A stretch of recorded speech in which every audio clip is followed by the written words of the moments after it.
बस जाओ तुम मन मंदिर में अंतर्यामी प्रभु।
हालेलुया। और गीत का लेखक बहुत अच्छी बात कहता है, आस लगाए देख रहा हूं दर्शन दो और आशा कब होगी पूरी। आशा के बारे में आज अगर हम देखें, आशा को उर्दू में उम्मीद भी बोलते हैं। कई बार मनुष्य जीवन के अंदर में बहुत सी बातों की उम्मीद लगा के बैठा होता है कि ये हमारी उम्मीद कब होगी और किस दिन होगी।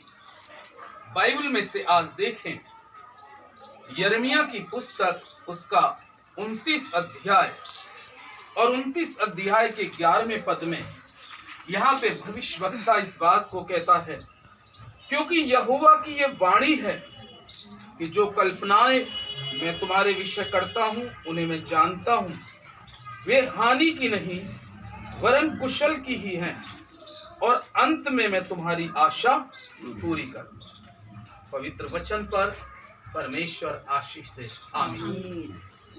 और इस चैप्टर के अंदर में विशेष बात यिर्मयाह भविष्यवक्ता बतला रहा है, और क्या कह रहा है, क्योंकि यहोवा की ये क्या है, वाणी है।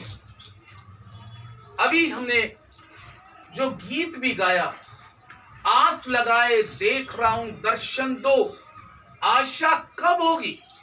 यहां पे परमेश्वर का वचन कहता है क्योंकि यहोवा परमेश्वर की ये वाणी है कि जो कल्पनाएं मैं तुम्हारे विषय करता हूं उसको मैं जानता हूं, वो हानि की नहीं है वरन कुशल की है, और अंत में मैं तुम्हारी आशा पूरी करूंगा।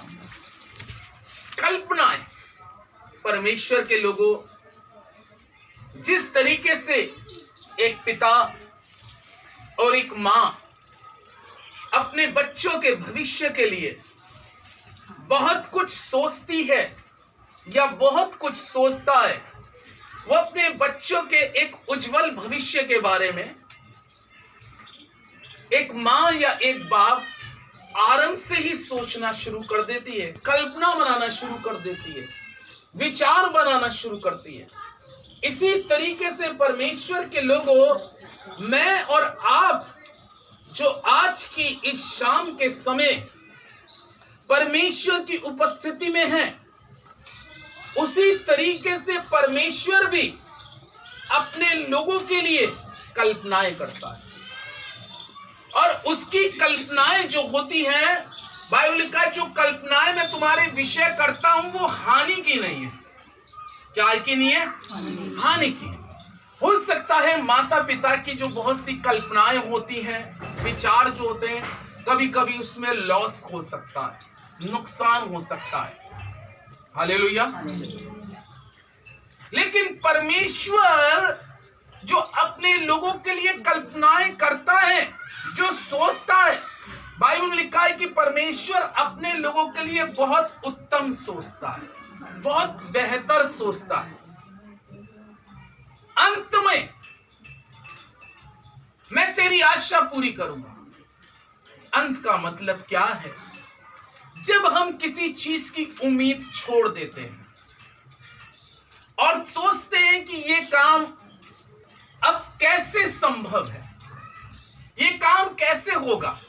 पवित्र शास्त्र के अंदर में पवित्र वचन इस प्रकार से कहता है कि जब इज़राइल के लोग मिस्र की गुलामी से निकलकर चल दिए, तो पवित्र शास्त्र के अंदर में क्या लिखा है, उनके सामने लाल समुंदर उनको दिखाई दिया।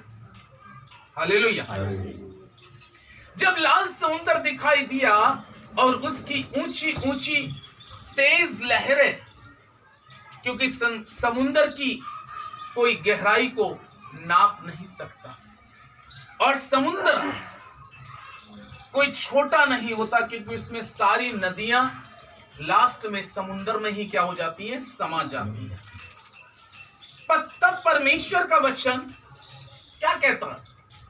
परमेश्वर का दास मूसा, जो इजराइलियों का अगुवा था, कलाम में लिखा है कि जब इजराइलियों ने उस वक्त देखा कि हमारे सामने तो समुंदर है और इस समुंदर में से हम कैसे निकलें, थोड़ी ही देर के अंदर में पवित्र शास्त्र के अंदर में लिखा है, थोड़ी देर के अंदर में उनको कुछ आवाज सुनाई देने लगी। और वो आवाज किसकी थी? बाइबल में लिखा है कि फिरौन के रथ, घोड़े और छटे हुए माहिर योद्धा पीछे से आ रहे थे। तब परमेश्वर का वचन इस प्रकार से कहता है, तब इजरायली भयभीत होने लगे, घबराने लगे। अब ये कैसे होगा? अगर हम आगे जाते हैं तो ये समुद्र हम सभी को डुबो के मार देगा, और यदि हम पीछे हटते हैं तो ये फिरौन की सेना हमको फिर बंदी बना के ले जाएगी और हम फिर मिस्र की गुलामी में चले जाएंगे। उस जगह पर परमेश्वर का कलाम कहता है कि इज़राइल के लोग परमेश्वर के दास मूसा के ऊपर में बुड़बुड़ाने लगे और कहने लगे, तू जिस जगह हमको लाके खड़ा करा है, इस जगह अब हम क्या करें? हमारे लिए तो बेहतर था कि हम मिस्र में ही मर जाते, क्योंकि वहां पर हमारे लिए कब्रें तो नसीब हो जाती। लेकिन तब जब वो मूसा के ऊपर में ऐसा बोल रहे थे, तब बाइबल में लिखा है कि तब मूसा ने फिर परमेश्वर की प्रभु की दुहाई दी। और जब परमेश्वर की उसने दुहाई दी तो परमेश्वर ने मूसा से एक बात कही, मूसा, जिस समुंदर को तू देख रहा है, ये समुंदर अभी थोड़ी ही समय में तुम लोगों के लिए रास्ता तैयार करेगा। हालेलुया। तुम लोगों के लिए रास्ता तैयार करेगा। कई बार हमें कोई रास्ता नजर नहीं आता, कहां से हम निकले। उस समय इज़राइल के साथ में भी यही विडंबना, यही बातें घट रही थी। कहां से निकले? तब परमेश्वर के दास ने उसी जगह पे परमेश्वर की दुहाई दी, हे परमेश्वर यहोवा, मैं क्या करूं? मेरे लोग इस समय संकट में पड़े हुए हैं। दाऊद 120 में कहता है, मैंने संकट में पड़े हुए परमेश्वर की दुहाई दी और उसने अंत में मेरी आशा को क्या कर दिया? पूरा कर दिया। उसी प्रकार से सेम उसी वक्त परमेश्वर ने मूसा से कहा, मूसा, तेरे हाथ में जो छड़ी है, जो तूने मिस्र के अंदर में दिखाई थी, उसको जमीन पे डाल। और कलाम में लिखा है, जब उसने समुंदर की तरफ उसको बढ़ाया तो क्या लिखा है? समुंदर दो भाग में हो गया। परमेश्वर का जीवित और पवित्र वचन इस प्रकार से कहता है कि समुंदर दो भाग के अंदर में हो गया और समस्त लोग उस गहरे समुंदर में से, जिसमें लिखा है कि उन्होंने, समुंदर ने भी उनके लिए क्या छोड़ दिया? रास्ता छोड़ दिया। हालेलुया।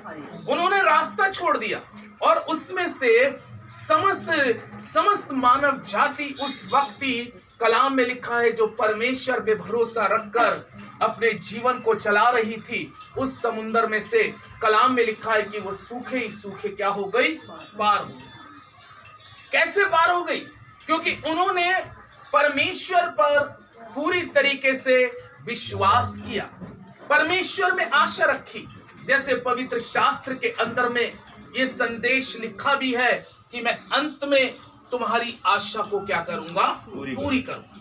हमारे जीवन की आशा, जो आज हम अपने जीवन के अंदर में सोचते हैं, विचार करते हैं कि ये कैसे संभव होगा, ये काम कैसे होगा, लेकिन बाइबल में लिखा है परमेश्वर के द्वारा सब कुछ क्या है? संभव है।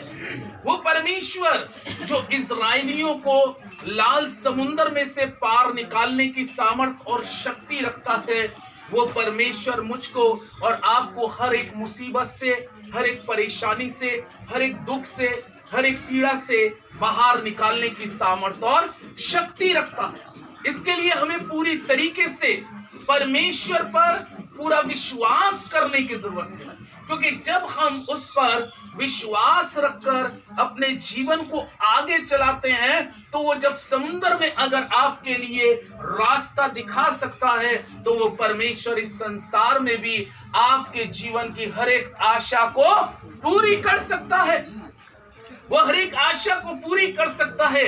रोमियो 4:18 में लिखा है, और परमेश्वर का कलाम इस प्रकार से कहता है अब्राहम के बारे में। रोमियो की पुस्तक 4 अध्याय के 18वें पद में लिखा है कि अब्राहम ने निराशा में भी आशा रखकर परमेश्वर पे क्या किया? विश्वास किया।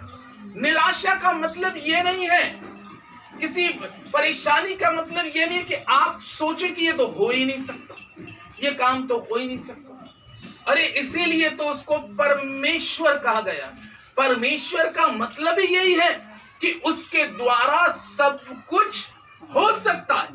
कोई काम ऐसा नहीं जो परमेश्वर ना कर सके। हालेलुया। और कलाम में क्या लिखा है रोमियो 4:18 में कि उसने निराशा में भी आशा रखकर परमेश्वर पर विश्वास किया। काय में रह के निराशा में। इजराइल के लोग समुद्र के किनारे क्या हो रहे थे? निराश हो रहे थे। लेकिन वचन क्या कह रहा है? अंत में मैं तेरी आशा को क्या करूंगा? पूरी करूंगा। कब परमेश्वर ने उनकी आशा को पूरा करा? जब उन्होंने उम्मीद को क्या कर दिया था? छोड़ दिया था। अब तो निश्चित है, डेफिनेट, अब तो हम मरेंगे। हम या तो समुद्र में मरेंगे या पीछे फिरौन की सेना मारेगी। तब परमेश्वर ने उनके लिए रास्ता निकाला, उनका रास्ता तैयार किया। इसी रीति से परमेश्वर के लोगों, जब अब्राहम भी, जिसके विषय में परमेश्वर का कलाम कहता है, अपनी जिंदगी में बहुत निराशा में था, बहुत निराशा में, दुख में अपने जीवन को काट रहा था। कारण क्या था? उसके पास कोई संतान नहीं थी और संतान ना होने के कारण बहुत दुख में, बहुत कष्ट में, बहुत पीड़ा में था।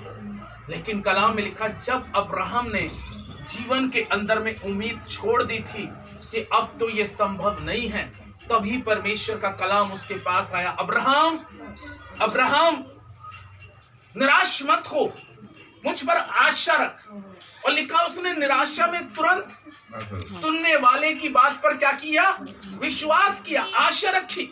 बाइबल में आगे लिखा है, वह जो 100 वर्ष का था और उसकी पत्नी जो 90 साल की थी, वचन में लिखा है उन दोनों ने आशा रखी, आशा रखी कि जो मुझसे बात कर रहा है वो स्वर्ग शक्तिमान परमेश्वर है और निश्चित है वो मेरी इस परेशानी का समाधान करेगा। और तब परमेश्वर का वचन क्या लिखा है कि उसने जब परमेश्वर के वचन पर आशा रखी तो उस स्त्री से, जिसका महीना भी आना बंद हो चुका था, परमेश्वर कहता है वहां पर जब उसने उम्मीद छोड़ दी थी, वो वचन पूरा होता है कि मैं अंत में तुम्हारी आशा को क्या करूंगा? पूरी करूंगा। अंत में जब आपको लगेगा कि ये संभव नहीं है, लेकिन यहोवा परमेश्वर से सब कुछ संभव है। और अब्राहम के बारे में हम क्या देखते हैं? उसको उस समय वो आशीष बेटे की मिली इसहाक के रूप में, जब वो अपने जीवन में अपनी पत्नी की तरफ से और अपने शरीर को देखते हुए अपने शरीर की तरफ से आशा या उम्मीद छोड़ चुका था। लेकिन जब परमेश्वर उससे बात करता है, जब परमेश्वर उससे कहता है, तब परमेश्वर की बातों पर उसने आशा लगाई। हालेलुया! उसने परमेश्वर की बात पर आशा और उम्मीद लगाई और वचन में लिखा है परमेश्वर ने उसकी आशा को और उम्मीद को पूरा किया। उस परमेश्वर ने पूरा किया। इसी रीति से भजन संहिता 119 में अगर आप देखेंगे, एक पद और पढ़ेंगे और यहाँ पर 119 अध्याय और 119 अध्याय के अंदर में 114 पद के अंदर में दाऊद ने एक बहुत अच्छी बात कही। भजन संहिता 119 का 114, तू मेरी आड़ और ढाल है, मेरी आशा तेरे वचन पर। हालेलुया! मेरी आशा कहाँ है? तेरे वचन पे। दाऊद इस पुस्तक में कहता है तू मेरी ढाल है। ढाल का काम आप जान सकते हैं, बचाने का होता है। ढाल क्या करता है? बचाता है। ढाल, जब कोई शत्रु अगर युद्ध में योद्धा जाते थे तो एक हाथ में उनके ढाल होती थी बचाव के लिए, दूसरे हाथ में तलवार। इसी तरीके से परमेश्वर का वचन हमारे लिए तलवार है और ये ढाल स्वयं परमेश्वर है। दाऊद कहता है तू मेरी ढाल है और मेरी आशा तेरे वचन पे। अब्राहम ने वचन पे क्या लगाई? आशा लगाई। मेरी आशा तुझ पे, वचन पे। इसलिए वचन पर अपने जीवन की आशा रखो चलिए प्रभु के लोगों, क्योंकि ये वचन सत्य है, ये वचन स्वर्गीय है, ये वचन स्वर्ग से उतरा है। और अगर आप इस वचन पर आशा रख के किसी विषय पे चल रहे तो कलाम कहता है मैं अंत में तुम्हारी आशा को पूरी करूंगा। मैं अंत में तुम्हारी आशा को पूरी करूंगा। ये निश्चित है। उसने स्वयं कहा मैं हूं सो हूं, और जो मैंने कह दिया सो कह दिया। वो कहता है जमीन और आसमान टल जाएंगे लेकिन मेरा कहा हुए शब्द कोई भी बदल नहीं सकते। यानी कि प्रभु का वचन जो कह दिया उसने कहा है मैं अंत में तेरी आशा को पूरी करूंगा, तो निश्चित है वो हमारी आशा को पूरी करेगा। इसलिए दाऊद ने भी वचन पर आशा लगाई, उम्मीद रखकर वो परमेश्वर की दुहाई दे रहा है। इसी रीति से परमेश्वर के लोगों, हमें भी परमेश्वर के वचन पर विश्वास रखकर, आशा रखकर अपने जीवन को आगे बढ़ाना है। विषय जीवन का चाहे कोई भी क्यों ना हो, लेकिन आशा परमेश्वर से रखें, क्योंकि वो अंत में तुम्हारी आशा को पूरी करेगा। आइए दुआ करें। हमारे जीवित महान सामर्थ्य अद्भुत